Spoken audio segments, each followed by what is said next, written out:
Yotox anti-moustique mooy aar mag ak ndaw ci bépp matu-matu yoo am na booy piis ci rido yére ak moustiquaire ak booy diw ci yaram. Val d'Afrique moo leen di may seen journal de la santé. daleen ak jàmm jeexal nañu campagne octobre rose tax ba association cancer du sein Sénégal di si rafetlu bilan bim ci am waaye nemmeeku ni am na yokkute ci ni ñuy yaatalee dépistage yi loolee tax sax ba muy woo ministère de la santé ngir mu gën a wëyal lu jëm ci wàllum communication bi jëm si ñaari cancer yooyee ñu bañ di ko yemale dong ci weeru octobre waaye it ñu gën a lawal ci diwaan yi gën a sore dépistage gi ñu teewlu Mame Diarra Gueye moo di présidente bu association cancer du sein Sénégal. bilan weer wi moom alhamdulilah ndax di ñaan nag yéen chaîne de télévision yeeg rajo yi ngeen ñuy ubbil seeni buntu pour bu octobre rose jeexee yéen ñu koy ubbil bu baax ci octobre rose bi wante bu octobre rose jeexee dañ leen di ñaan seen cadre RSE ngeen ñu ubbil seen buntu ñuy mën di def au moins une fois par mois association yëpp mën a ñëw ñu def ay sensibilisation ndax sensibilisation mi ngi jaar. mais des na lu bari donc loolu moom dañ leen koy ñaan di ñaan tamit ministère de la santé dafa dañu am benn département bu ñuy wax SNEPS pour ñoom itam ñu jàpp ci liggéey bi ñu mën ci à travers les radios communautaires ñuy mën di def tamit ay sensibilisation ci biir ci dëkki àll yi loolu moom dina baax suñu mbébét nag mooy bu ñu bëggul ñu xaar ba octobre rose ñuy def ay sensibilisation bu doon suñu sago bu ñu ay moyens bu ñu amoon ay moyens yi nga xam ne soxla nañ ko dinañu dem ci biir dëkk bi ci biir Sénégal di defal ay sensibilisation ak ay dépistage ndax ñi nga xam ne ñi ngi ci dëkk kaw yi ñoom ñoo gën a soxla sax dépistage yi que ñi nekk Dakar ak sensibilisation bi kon nag loolu mooy suñu mbébét ñuy ñaan yàlla nag fii ba booba yal nañu yàlla yombalal lépp rek ba nga xam ne dinañ ko mën a def. fii lañ koy ndax képpe jaajëfal naa leen ci déglu bi dig daje ci beneen numéro. Yotox anti-moustique mooy aar mag ak ndaw ci bépp matu-matu yoo am na booy piis ci rido yére ak moustiquaire ak booy diw ci yaram. Val d'Afrique moo leen doon may seen journal de la santé.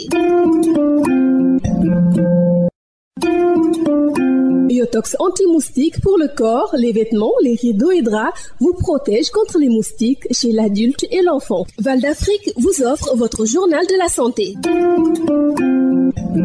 Bonjour, fin de la campagne Octobre Rose, l'association Cancer du sein Sénégal tire un bilan satisfaisant et salue la vulgarisation des dépistages. Elle interpelle toutefois le ministère de la Santé pour une pérennisation de la communication sur ces deux cancers en dehors du mois d'octobre, mais surtout l'accroissement des dépistages dans les localités les plus lointaines. Mame Diarra Gueye, présidente de l'association Cancer du sein Sénégal. Le bilan du mois d'Octobre Rose est très positif, parce que nous nous rendons compte que depuis toutes ces années où nous faisions de la sensibilisation, que les populations sont de plus en plus conscientes de la problématique que sont les cancers du sein et du cancer du col.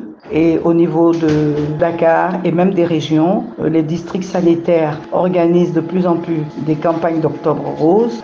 Donc ça, c'est un aspect positif. Les difficultés que nous rencontrons, c'est que ce n'est pas des difficultés qui sont liées au mois d'octobre. C'est des difficultés qui sont liées durant toute l'année. C'est-à-dire que le mois d'octobre, les chaînes de télévision nous ouvrent leurs portes, ainsi que les radios, pour que nous puissions communiquer avec les populations. Ce serait bien, toujours dans le cadre de la RSE de ces chaînes de télévision et de radio, qu'ils puissent nous ouvrir une tribune une fois par mois, qui soit tournante par exemple, pour que les associations puissent pouvoir faire de la sensibilisation. Et nous en profitons pour lancer un appel aussi au ministère de la Santé, dans le cadre du SNEPS, qui est un organisme du ministère de la Santé qui est chargé de l'éducation et de l'information au niveau du ministère de la Santé, qu'ils puissent aussi faire des programmes avec les associations au niveau des radios communautaires. Ça, ce serait une très bonne chose. Les perspectives, alors que nous puissions, nous, Association Cancer du sein, au-delà d'Octobre Rose, accroître les campagnes de dépistage que nous faisons dans les régions. Parce que les régions ont grandement besoin, et les coins les plus reculés d'ailleurs, ont grandement besoin que nous puissions faire beaucoup de sensibilisation et de dépistage. Cette année, nous sommes allés à Dagana, et tous les villages aux alentours de Dagana sont venus pendant 48 heures. Nous avons fait des dépistages et des journées diagnostiques.